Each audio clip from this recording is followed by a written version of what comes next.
Welcome to mining capsule classes. आज इस video में जो आपका regulation number road for trucks and dumpers regulation number 101 था और डीजीएमएस टेक्निकल सर्कुलर 1 अक्टूबर 2018 को जो प्रकाशित हुआ है कंडीशन ऑफ होल रोड, उसके बारे में हम लोग जिक्र कर रहे थे। ठीक है, तो आज हम लोग उससे आगे बढ़ते हैं।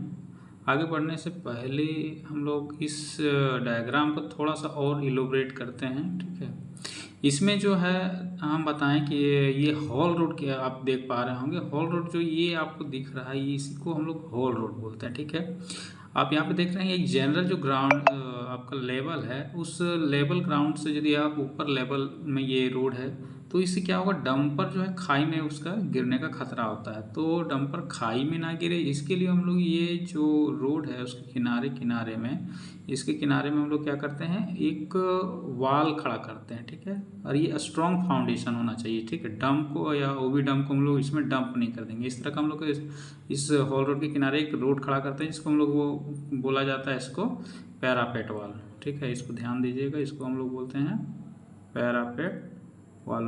आगे हम लोग और डिस्कस करेंगे। ठीक है, और जो बेंचेस के किनारे, यहाँ पे जो बेंचेस के किनारे में जो हम लोग रोड जो वाल खड़ा करते हैं, इसको हम लोग बोला जाता है बर्न।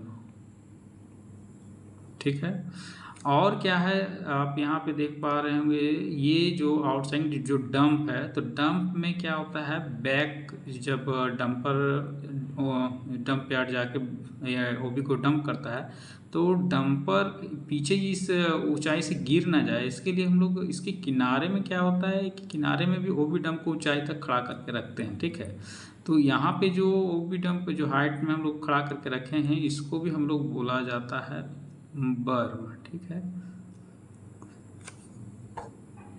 अब आगे बढ़ते हैं।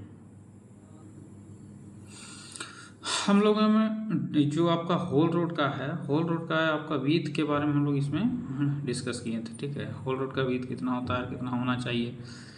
अब हम लोग इससे आगे बढ़ते हैं। होल रोड के विषय में हम लोग क्या क्या जिक्र किए थे, जो इम्पोर्टेंट क्वेश्चन था होल रोड का यदि आपका हम बताए थे, यदि वन वे है, वैसे तो वन वे ही पे ज़्यादा जोर दिया जाता है। यदि वन वे यदि होल रोड है तो हम बताए थे विथ ऑफ जो वाइडेस्ट डंपर होगा प्लस उसका 5 मीटर उसका विथ रखा जाएगा।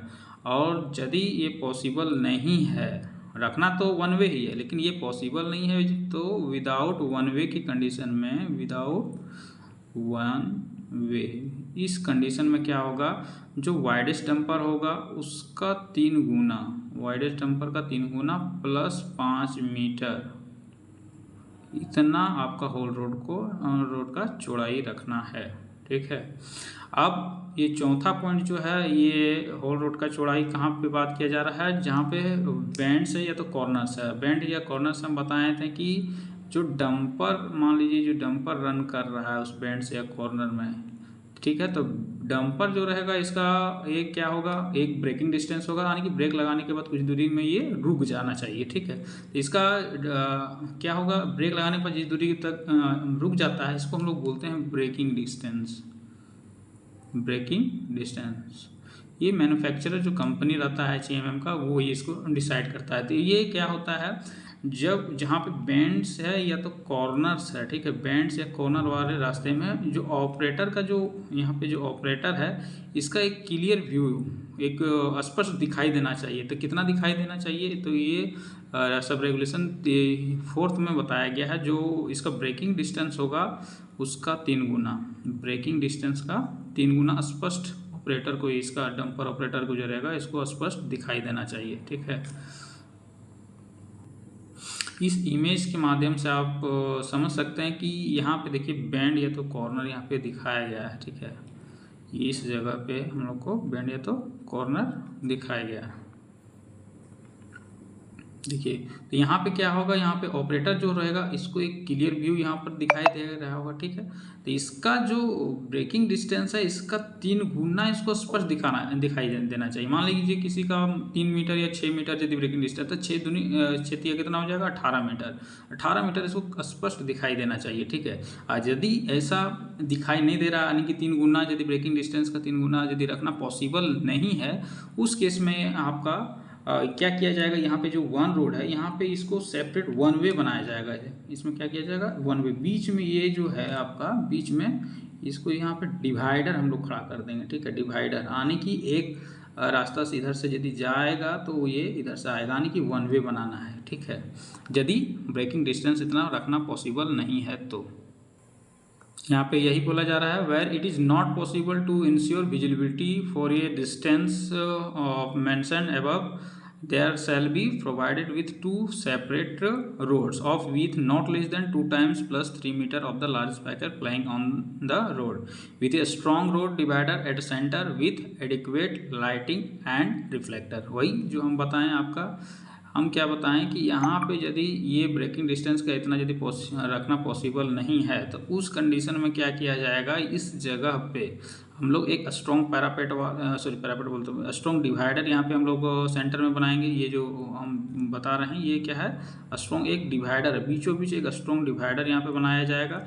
और जो इसका विड्थ होगा वन वे का, ये कितना होगा 2W + 3 मीटर। इसका जो विड्थ रखा जाएगा, कितना रखा जाएगा वन वे का, जो वाइडेस्ट डंपर होगा उसका 2 गुना प्लस 3 मीटर इसका चौड़ाई रखा जाएगा, ठीक है। और ये जो आप हम डिवाइडर दिए हैं यहाँ पे एडिक्वेट क्या होगा, एडिक्वेट लाइटिंग दिया जाएगा, एडिक्वेट रिफ्लेक्टर दिया जाएगा। मोस्ट इम्पॉर्टेंट यहाँ पे है जो आपका होल रोड रहता है, ठीक है। जो आपका होल रोड है उसका जो मैक्सिमम जो ग्रेडियंट है वो 1/16, इससे अधिक ग्रेडियंट नहीं होना चाहिए, ठीक है। तो ये VBI बहुत सारे एग्जाम में आ चुका है। इसका जो मैक्सिमम ग्रेडियंट कितना होना चाहिए, तो 1/16।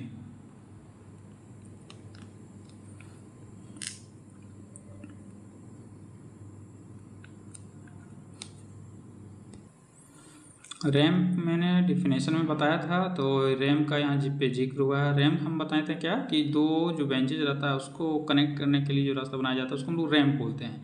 तो रैम्प के लिए यहाँ पे इस प्रोविजन में क्या बताया गया, ramp shall be use for crawler mounted machine only. Ramp क्या होगा, ओनली क्राउलर माउंटेड जो मशीनरी होता है उसके लिए ही ये यूज़ किया जाएगा, वो टायर माउंटेड मशीनरी के लिए आपका वो नहीं है, ठीक है। तो ramp shall be used for crawler mounted machine only and not for tire mounted, ठीक है। तो यदि आपका क्वेश्चन में पूछा जाता है रैम्प में किस टाइप की मशीनरी रन कर सकती है, तो ओनली क्राउलर माउंटेड। और ग्रेडियंट जो होगा वो रैम्प का shall not be steeper than 1/10। जो आपका ग्रेडियंट होगा रैम्प का वो 1/10 से अधिक नहीं होना चाहिए, ठीक है। And shall not be more than 50 metre at one stretch. यदि आपका ग्रेडियंट ज़्यादा है, एक वन स्ट्रेच में जो आपका वन स्ट्रेच का मान लीजिए ये स्ट्रेच है, तो ये वन स्ट्रेच का जो लंबाई होगा वो 50 मीटर से अधिक नहीं होना चाहिए, ठीक है। Not more than 50 metre. यहाँ पे दो इंपॉर्टेंट क्वेश्चन बन रहा है, ठीक है। सबसे स्टीप जो रैम्प का कितना स्टीप होना चाहिए, तो मैक्सिमम 1/10, और वन स्ट्रेच का जो लंबाई होगा वो कितना होना चाहिए, तो 50 मीटर, ठीक है। नेक्स्ट में यहाँ पे बताया गया है आपका, where any road existing above level of surrounding area it shall be provided with strong parapet wall. जो भी रोड एग्जिस्टिंग जो लेवल है उस सराउंडिंग एरिया का उसके ऊपर यदि लाई कर रहा है तो वहाँ पे स्ट्रॉन्ग पैरापेट वाल या एम्बैंकमेंट प्रोवाइड किया जाएगा, ठीक है। अब देखिए क्या होता है, हम बताएं तो होल रोड जो आपका रहता है उसका हम लोग किनारे किनारे में क्या करते हैं, यहाँ पे एक तरह का वाल खड़ा कर देते हैं ताकि डंपर जो है खाई में ना गिरे। तो यहाँ पे देखते हैं वो आपका जो वाल रहेगा, हम इधर से यदि फ्रंट व्यू दिखाएं तो इस टाइप का रहता है, ठीक है।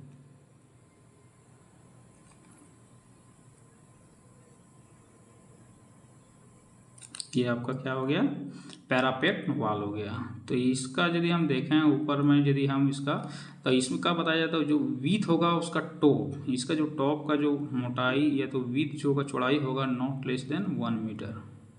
इसका जो टॉप का 1 मीटर से कम नहीं होना चाहिए। पैरापेट वाल का टॉप जो होगा वो 1 मीटर से कम नहीं होना चाहिए। और जो विड्थ ऑफ जो बॉटम है नॉट लेस देन 2.5 मीटर। ये दोनों पॉइंट ध्यान रखना है। जो पैरापेट वाल का जो टॉप रहता है 1 मीटर से कम नहीं होना चाहिए, और पैरापेट का जो बॉटम का विड्थ रहता है वो 2.5 मीटर से कम नहीं होना चाहिए। और जो इसका हाइट होगा पैरापेट वाल का, the height not less than the diameter of the largest tyre of the vehicle, जो भी व्हीकल रहेगा उसका जो लार्जेस्ट टायर रहेगा उससे कम नहीं, playing on the road, dumping of mud और overburden shall not be treated as a strong parapet wall. तो इसमें क्या बताया गया है कि आपका जो इसका हाइट जो होगा इसका पैरापेट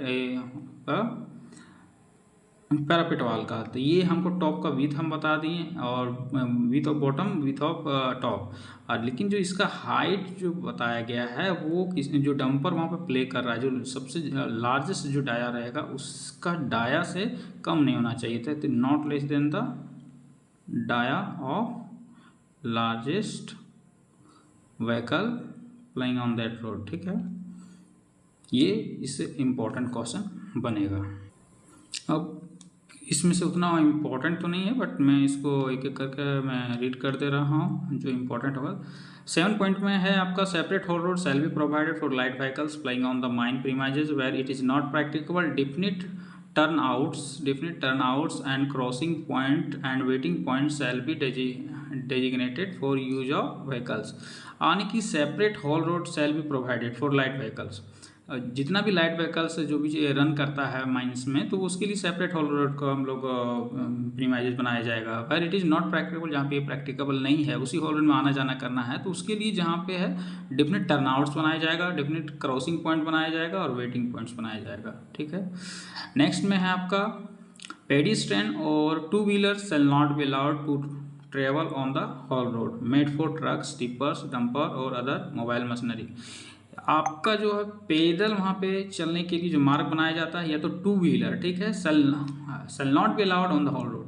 जो भी ट्रक, डंपर और टिपर के लिए जो होल रोड बनाया गया है उसमें आपको टू व्हीलर्स या तो आपको पैदल चलने के लिए जो रास्ता वहाँ पे नहीं दिया जाएगा और नहीं बनाया जाएगा। ठीक है, शैल नॉट बी अलाउड, उसको अलाउ नहीं किया जाएगा।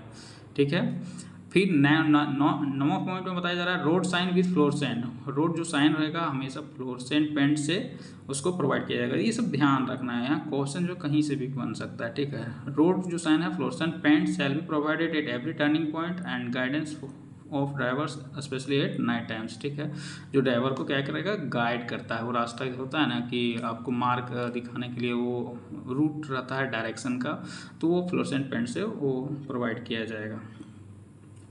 फिर 10th पॉइंट में यदि देखें, at every curve parapet wall और vertical post with zebra line shall be provided. ठीक है, नेक्स्ट यदि हम 11th पॉइंट का बात करें तो ये suitable drainage system shall be provided and maintain on one side of the haul road.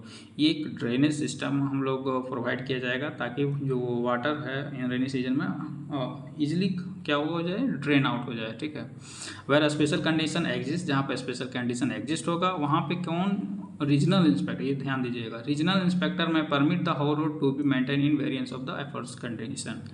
जो जितना इस सर्कुलर में बताया गया, इसके अतिरिक्त यदि किसी स्पेशल कंडीशन में यदि ज़रूरत है तो वहाँ पे क्या करना, कौन उसको परमिशन देगा, तो रीजनल इंस्पेक्टर। ठीक है, तो ये कंफ्यूज नहीं होइएगा। ठीक है, यहाँ पे रीजनल इंस्पेक्टर।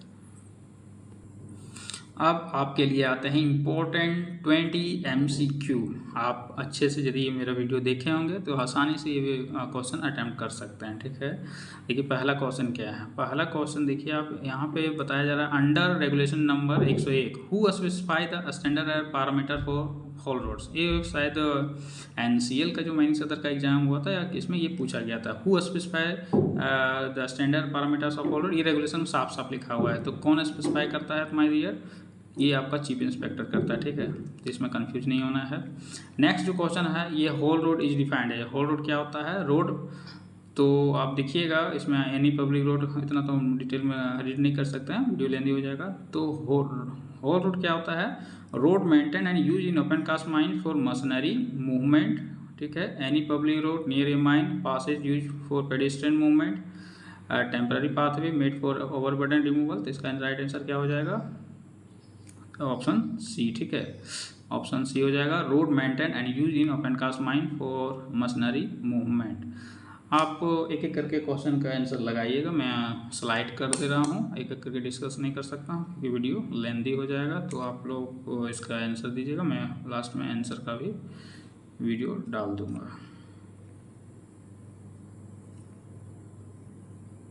देखिए पहला, तीसरा हो गया। तीसरा क्वेश्चन पढ़िएगा, ramp in open cast mining are mainly design to, ramp क्यों डिजाइन किया जाता है, ठीक है। चौथा क्वेश्चन है, road for trucks and dumper and tipper shall be constructed, क्यों कंस्ट्रक्टेड, ठीक है। फिर है आपका पांचवा, no vehicle other than HEMS shall be used haul road unless, ठीक है। फिर है for one way traffic the haul road with shall be, one way traffic के लिए हॉल रोड का विथ कितना होगा। फिर आपका है where one way traffic is not practicable, without one way है तो उसका विथ कितना होगा। फिर है W स्टैंड फॉर, यहाँ पे जो विथ 2W लिखा हुआ है, W क्या बता रहा है, ठीक है। फिर W स्टैंड्स फॉर हो गया। फिर है इफ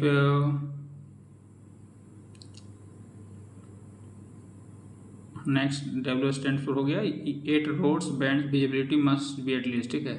जहाँ पे बैंड्स है वहाँ पे विजिबिलिटी कितना होना चाहिए, ये भी आपको बताए हैं, ठीक है। If required visibility can not be ensure, 2 separate road must be provided with, जहाँ पे रिक्वायर्ड विजिबिलिटी अचीव नहीं किया जा सकता है उसके लिए क्या है कि हम लोग वहाँ पे क्या करते हैं, तो ये इसको भी हम बताएं, इसको भी देख लीजिएगा। Maximum gradient allowed for hall road, hall road के लिए मैक्सिमम ग्रेडियंट कितना होता है ये भी बताए हैं। Ramp are to be use only for, ramp क्यों यूज किया जाता है ये भी आपको DGMS सर्कुलर में बताया गया है।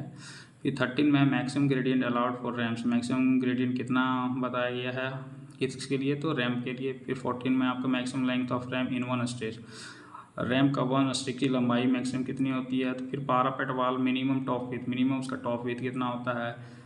फिर पारापेट वाल का मिनिमम बॉटम विथ कितना होता है। फिर मिनिमम हाइट ऑफ पारापेट वाल कितना होना चाहिए। फिर separate hall road must be provided for, separate hall road must be provided किसके लिए हम लोग सेपरेट हॉल रोड बनाते हैं, तो ये भी आपको बताएं। पेडेस्ट्रियन एंड 2 व्हीलर्स के बारे में जो हम नियम बताए हैं इसको भी आपको आंसर करना है। फिर to guide drivers at night roads and must be painted with, ये भी हम आपको बताएं थे, ये आपको करेक्टली सही आंसर लगाना है। Thank you. फिर मिलेंगे नेक्स्ट वीडियो में एक इम्पॉर्टेंट टॉपिक लेके।